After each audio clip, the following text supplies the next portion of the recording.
Ça vient des autres, cette reconnaissance-là. Alors, ça rend extrêmement humble. Je pense qu'ils étaient plus heureux même de cette reconnaissance-là, de cette distinction. Ils lèvent les yeux, ils disent « Ah oui, c'est vrai, on peut être reconnu pour le métier qu'on mène depuis des années. »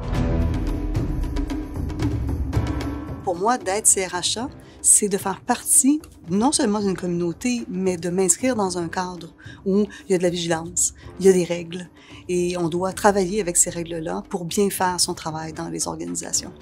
Moi, je ne crois pas au parcours linéaire. Je pense que les gens sont riches de plusieurs expériences. Alors, j'étais une ballerine. J'ai été formée professionnellement. J'ai travaillé en ballet classique. Ça, c'est ma première vie. De la discipline, énormément. J'ai peut-être arrêté de danser à 27, puis à 28 ans, j'étais déjà dans un métier de consultation. J'ai passé 5 années et demie au Cirque du Soleil.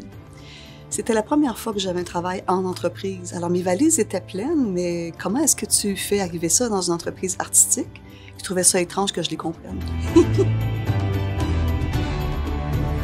J'ai pu me développer de cette manière-là, puis je suis partie ensuite dans un cabinet stratégique pendant 1 an et je suis revenue à la maison. WTW, c'était ma maison de départ. Puis je pensais pas revenir en consultation, puis la vie, elle m'amenait toujours à cet endroit-là, puis elle a été très bonne avec moi.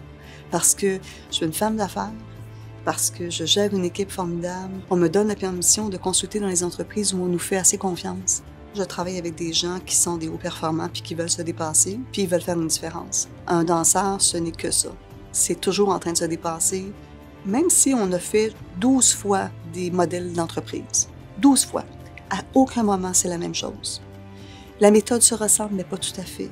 On prend des angles qui sont différents. C'est la même chose dans n'importe quel art, y compris la danse.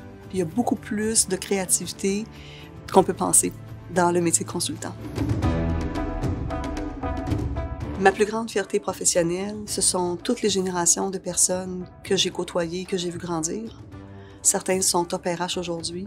Puis mon autre fierté, c'est de voir que cette profession-là a enfin trouvé la place qu'elle mérite. Puis moi, devant mes yeux, pendant 35 ans, je l'ai vu évoluer, à tel point que, plutôt que d'être un peu en arrière-garde puis de suivre l'organisation, plutôt que d'être nez à nez avec l'entreprise dans son évolution, la profession est en avant maintenant. Elle voit venir les besoins. C'est extraordinaire. Alors l'avenir des organisations passe par notre profession. C'est tout.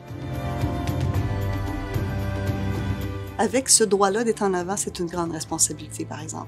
Il faut la chérir et puis la mériter. Ça, c'est mon premier message. Le deuxième, c'est d'être curieux. On n'arrête jamais d'apprendre. La chose qui me touche beaucoup, c'est le besoin d'humaniser les organisations. Il ne faut pas penser que parce qu'on devient productif, on déshumanise l'organisation.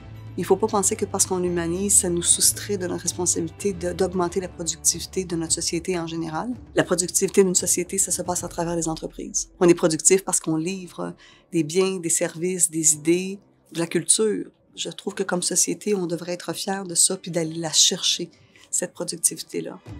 Il faut être fier de la profession qu'on a. Elle n'est pas facile parce qu'on est toujours entre le besoin du talent de l'organisation, le conseil qu'on donne aux employés, puis aux gestionnaires, puis aux dirigeants. On est toujours un peu comme le gardien et le coach. On est toujours sur une ligne entre ça. Puis alors moi, mon conseil, ce serait de toujours savoir où est-ce qu'on se situe sur cette ligne-là, puis d'être le plus honnête possible. Profitez du fait que vous êtes à l'avant-plan des besoins en talent, des besoins d'expérience des employés, des besoins de guidance des différents dirigeants, puis demeurer responsable de ce grand cadeau qu'on nous fait à tous.